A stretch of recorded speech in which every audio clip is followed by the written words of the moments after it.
ليلي وسانአ أفليطا أليكس نليلي أزراريوا كله تحقي وصيو سلام تخاتاتلتي نايزو channel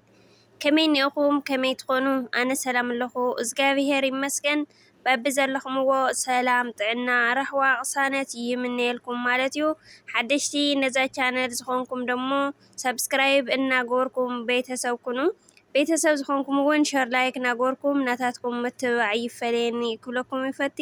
እሽም ባርከስ ክቡራት ተኸታተልቲ ነዛ ቪድዮ እውን ብላይክ ጀምርዋ ማለት እዩ ሎማዓንቲ ሒዘልኩም ዝቐረብኩም መደብ ደሞ ከምቲ ልሙድ ብጉዳይ እዞም ኣሕዋትና ኮይኑ ከምቱ ኣብ መእተዊ ክሰምዕዎ ዝፀናሕኩም መደብ እየ ሒዘልኩም ቀሪበኒ ኢኹ ክሻብ መጨረሻ ደሞ ሓቢርኩምኒ የፀንሑ ኢኹም እሽም ባርከስ ሊሊ ሎማዓንቲ ናይ መጨረሻ ውሳነ እያ ኣፍሊጣቶ ኣሌክስ እውን እንተኾነ ንሊሊ ሓቅነት ኣለዎ ዶ ቤቲ ትብሎ ዘላ ኢሉ እውን ሓቲትዋ እዩ ሊሊ እንተኾነት እውን ኩሉ ዝገበረቶ እያ ብዝርዝር ተዛሪባ እንተኾነ ግን እዚ ውዳይ ንሓዳራ ንምድሓን ኢላ ከም ዝገበረቶ እያ ኣሚና ዘላ ማለት እዩ ብድሕሪ እዚ ኣሌክስ እውን እዚ ክፃወሮ ኣይከኣለን ብጣዕሚ ተናዲዱን ተበሳጩን ይርከብ ማለት እዩ እና ክቡራት ተኸታተልቲ ቅድሚ ናውዚ ብዝርዝር ምእታዊ ካብ ዝሓለፈ ንእሽተይ ክንርኢና እሞይ ብድሕሪኡ ሎማዓንቲ ዝወሰነቶ ሊልን እንታይ ከም ዝገበረትን ደሞ ኣስፋሕ ኣቢለ ሒዘልኩም መፅየ ስለ ዘለኹ ብትዕግስቲ ሓቢርኩምኒ ፀንሑ ኢኹም ቤቲ ከም ዝበለቶ ኣብ ዝሓለፈ ማለት እዩ ብዙሕ ደስ ዘይብል ነገራትን ከምኡ ናይ ከበድቲ ነገራትን እናተፈጠሩ እዮም እንተኾነ ግን ኣሌክስ እውነይ ከም ዝሓሸኽዎ እዩ ኣሚኑ ዘሎ ኣነ ግን ኣይሓሸኽዎን ንኣሌክስ ብንፁህ ልበየ ቀሪበዮ ነይረ እንተኾነ ሕጂ ለውናይ ብንፁህ ፍቕርን ብንፁህ ዓይን እንዳየ ቀሪበዮ ዘለኹ እምበር ተንኮል ምናምን ኣይሓሰብኩን እንተኾነ እዚ ናይ ብዙሕ ከረዶ ፈቲነ ክርድአኒ ኣይከኣለን ንእሽተይ ጌጋ ብዝተፈጠረ ቁፅሪ ኣነ ዘይእምንቲ ከም ዝኾንኩ ንምርኣዮም ዝገብር ዘለዉ እንተኾነ ግን ኣነ ኣብ ቅድሚ ኣሌክስ ብሕማቕ ዓይኒ ክርአ ኣይደልን ነዚ ከዓየ ከረድኦ ዝምክር ዘለኹ ካብኡ ከዓኒ ብዙሓት ሰባት ጥዒት ዲኺ ብስሩ ትብልኒ ኣነ ጥዒት እየ ብቻ ግን ኣብ ውሽጠይ ንፁህ ፍቕሪ ስለ ዘለኒ እዩ ንኣሌክስ ብጣዕሚ ስለ ዝፈትዎ እየ እምበር ሕማም የብለይን ሕዚ ግን ንኣሌክስ ደው ኢለሉ ክንራኸብ ከም ዘለና እውን ነጊረየ ነይረ ብድሕሪ እዚ ደሞ ክረኽበኒ ከም ዝኾነ እውን ነጊርኒ ዋላ ደኣ ብልመና ይኹን እምበር እንተኾነ ግን ኣሌክስ እቲ ሓቂ ምስ ወፅሖ ምስ ፈለጦ ደሞ ከም ዝዕረቐኒ ርግፀኛ እየ ምክንያቱ ኣብ ዝሓለፈ እውን ውፅለይ ክረኽበክ እውን ኣይደልን እየ ክትድውልለይ ኣይደልን እየ ዝበለኒ እውን ስለ ዝተናደደ እዩ እምበር ካልእ ኣይኮነን ኣነ ደሞ ኣይሕዘልን እየ ምክንያቱ እቲ ፕሮግራም ከዘጋጁ ከሎ ብዙሕ ዋጋ ብዙሕ መስዋዕቲ እዩ ከፊሉሉ ነይሩ ንሱ ደሞ ማዕረ ክንደይ ዓብዪ ፕሮግራም ከም ዝነበረ ደሞ ኣነን ኣሌክስን ብቻ ኢና እንፈልጦ ስለዚ ንኣሌክስ ብምንዳዱ ኣይሕዘልን እየ ሓቂ እዩ ከምኡ ብምባሉ እውነይ ኣይተቐየምኩዎን ሕጂ ግን ኩሉ መስረጃ ሒዘ ስለ መፅየ ዘለኹ ንሱ ደሞ ሰሚዑ ክርድአኒ ኣምነንን ተስፋ ይገብር ኢላ ሕዚ ወላ ሓንቲ ፍርሒ ኣይስምዕን ዘሎ ምክንያቱ ከም ዝኣምነኒ ስለ ዝፈለጥኩ ኢላ እያ ናብ ኣሌክስ ከደት ማለት እዩ ብድሕሪ እዚ ቤቲ እንተኾነት እውን ብጣዕሚ ኢኻ ተለሚንካ እያ ኢላቶ ኣሌክስ እውን እንተኾነ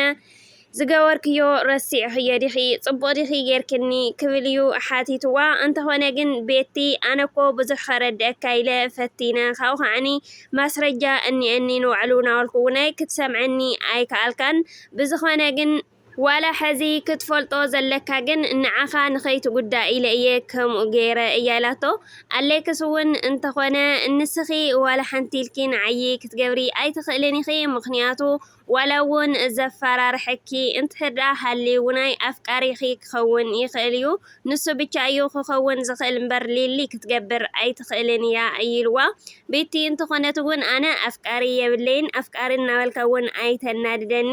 እንትሕዳ ደሊኻ ግን ካብ ሕማቕን ፅቡቕን ምዝራብ እቲ ሓቂ ማስረጃ ክትሰምዖ ትኽእል ኢኻ ብድሕሪኡ ደሞ ክተረጋግፅ ትኽእል ኢኻ እያ ኢላቶ ኣሌክስ እውን እንተኾነ እሺ መንዩ ከፈራርሕኪ ዝኽእል ሊሊ እሞ ከምኡ ክትገብር ኣይትኽእልን እያ ተንኮል ምናምን የብላን ሊሊ ልቕድሚት እያ ስለዚ ሊሊ ክትገብሮ ኣይትኽእልን እያ ናይ ባዕልኺ ሰባት ተኾይኖም እምበር እስኪ ኸ ኣስምዕኒ እዙ ሪከርድ ይልዋ ማለት እዩ ብድሕሪ እዚ ግን ክተስምዖ እንከላ እቲ ሪከርድ ዝተለኣኻ ማለት እዩ ቤቲ ናብ ኣሌክስ እንድሕር ደኣ ከይድኪ ኮንኪ ንዓኺ እዩ ክገደኪ ንዓኺ ናብ ከቢድ ጉድኣት እዩ ክትበፅሒ ህይወትኪ ክመሰቓቐል እዩ ንሊሊ ጎዲእኽያ ማለት ንዓይ ጎዲእኽኒ ማለት እዩ ስለዚ ንበይንኺ እኳ ዘይኮነሲ ንኣሌክስ እውን ትሟላሉ እዮ ኣለኺ ኣብዛ ፕሮግራም ደሞ እንድሕር ደኣ ተረኺብኩም ንኹልትየኹም ጥፍኣት እዩ ኣነ ካብ ገዛኺ ወፂኺ ሕድሕድ ትኸድዮ መንገዲ ደሞ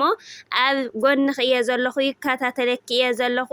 ዝብል መልእኽቲ እዩ ነይሩ ማለት እዩ እዚ ከዓኒ ኣሌክስ ምስ ሰምዖ ብጣዕሚ እዩ ተገሪሙ እዚ መን ክገብሮ ይኽእል ክብል እዩ ሓቲትዋ ቤቲ እንተኾነት እውናይ መጀመርታ ነገር ንሊሊ ጎዲእኺ ማለት ንዓይ ጎዲእኽኒ ማለት እዩ ይብለኒ ኣሎ ካልኣይ ነገር ከዓኒ ፕሮግራም ዝነበረ ደሞ ኣነ ንስኻን ሊልን ብቻ ኢና እንፈልጦ ነርና ካብኡ ከዓኒ ክትከይድ ከለኻ መጀመርታ ካብ ገዛ ክትወፅእ ከለኻ ደሞ ኣየሳኽዕልካን ትብለካ ነራ ስለዚ ሊሊ እምበር ካሊእ ሰብ ክገብሮ ኣይኽእልን እዩ ክትብል እያ ተዛሪባቶ ማለት እዩ ኣሌክስ ደሞ ሊሊ ብጣዕሚ እያ ተጫዊታትለይ ንምንታይ ማዕሮ ክንድዚ ርሕቐት ትኸይድ ካብኡ ከዓኒ ኣነ ኣየስተውዓልኩን ኣይሓሰብኩን እምበር ዋላ ንሳ እውናይ እናሓጨጨት እናስሓቐት ኣይሳኽዕልካን እዩ እናበለትኒ ነይራ እያ ግን ከዓኒ ኣነ ሊሊ ከምዚ ክትገብረኒ እያ ኢለ ደሞ ኣይሓሰብኩን ነይረ ኢሉ ብጣዕሚ እዩ ተናዲዱ ማለት እዩ ካብኡ ከዓኒ ኣነ እየ ዘይሓሰብክዎ እምበር ሊልስ ፕሮግራም ናየናይኪ ኣባላሽያ ኣብ ገዛ ፕሮግራም ገይራ እያ ፀኒሓትኒ ኣነ ግን ኣየስተውዓልኩልን ሕጂ ግን ንሊሊ ከይደ ክዛረባ ኣለኒ ምክንያቱ ኩልት ሓቂ ካብ ኣፋ ክረኽበለኒ ኢሉ ማለት እዩ ቤት እውን እንተኾነት ከምዚ ኢልካ ክትዘራርባ የብልኻን ንስኻ ተረጋጊዕኻ ሃዲእኻ ኣዘራርባ እያ ኢላቶ ማለት እዩ ብድሕሪ ደሞ ኩሉት ሓቂ ክትፈልጥ ኢኻ ሊሊ ሓሽያ ከም ዝኾነት ኣብ ዝሓለፈ እውን ኣነ ፈሊጠያ እየ ምክንያቱ ኣዘራርባ ብደንብ ገይረ እየ ዝፈልጣ እና ኣዘራርባ ፀገም የብሉ እያ ኢላቶ ብድሕሪ እዚ ኣሌክስ እውን እንተኾነ እንታይ ጎድኣ ተውፂሖሙልክ ድዮም ደሕና ዲኺ ንስኸ ክብል እዩ ብዛዕባ ጥዕና ሓቲትዋ ቤቲ እንተኾነት እውን ክሻብ ሕዚ ደሓን እየ ግን ከዓኒ ካብ ስራሐይ ክወፅእ ይኹን ካብ ገዛይ ከኣትን ክወፅእን ይከታተሉን እዮም ክሻብ ዝሕዚ ሰዓት ይከታተሉን እዮም ዘለዉ እምበር ደሕና እዮም ክትብል እያ መሊሳትሉ እሽም ባርከስ ናይ ሕዚ ሓሊፉ ኣሎ ካብ ሕዚ ግን ኣነ ኣብ ጎንኽ እየ ዘለኹ ምንም ከይትሰጊኢ ካብኡ ደሞ ካብ ገዛኺ ወፂኺ ኢላ ደለኽዮ ክትከዲ ደሞ ባዕለይ ከብፅሐክን ክመልሰክን እየ ካብኡ ከዓኒ ክዳንኪ ኣዘጋጅያለይ በልየን ሞ ላብ ውሑስ ቦታ ባዕለይ ከቐምጠኪ እየ ሰብ ኣብ ዘይፈልጦን ኣብ ዘይረኽቦን ኣብ ውሕስና ዘለዎ ቦታ ክትኮኒ ኢኺ ኢልዋ ብዙ ከዓኒ ቤቲ ብጣዕሚ እያ ተሓጒሳ ስለዚ ተረዳእኻኒ ደሞ ብጣዕሚ እየ ለመስግን ኢላ እያ ኣመስጊናቶ ማለት እዩ ብድሕሪ እዚ ምሳሕ ንብላዕ ተባሂሎም ደሞ ተታሒዞም እዮም ከይዶም ካብኡ ግን ኣሌክስ ተረጋጊዑ ንሊሊ ከይድ እዩ ኣዘራሪዋ ሊሊ እንተኾነት እውን ንምንታይ ከምኡ ጌርኪ ንምንታይ እዩ ዝኩሉ ሽርሕሲ እዚ ዝኣለምክዮ እንታይ ንምርካብ እዩ ክብል እየ ሓቲትዋ ማለት እዩ ሊሊ እንተኾነት እውነይ ኣነ ንሓዳረይ ንምድሓን ሓዳረይ ንምትራፍ ኢለ ዝኾነ ዓይነት ነገር ክገብር ይኽእል እየ እዚ ከዓኒ ኣብተ ሽዒትኡ መዓልቲ ትውላ ንቤቲ ስለ ዝፈለጥኩ ደሞ ኣነ እውን ንሱ ከይፍጠር ኢለ እወ ልክሳናኽል ገይረ እየ ኢላ እያ ኣሚናትሉ ማለት እዩ ብዙ እውን ኣሌክስ ብጣዕሚ እዩ ተናዲዱ እንድሕር ሒዝኪ ትሕዝኒ ኮይንክ እውነይ ክትርኢኒ ኢኺ ካብ ሕዚ ዝበዝሕ ግዜ እዩ ዘሎ ኢሉ እዩ ተናዲዱ ተዛሪብዋ ማለት እዩ ሊሊ እውን እንተኾነት ተመሊስካ ናብ ቤት እንድሕር ደኣ ከይድካ ኮይንካ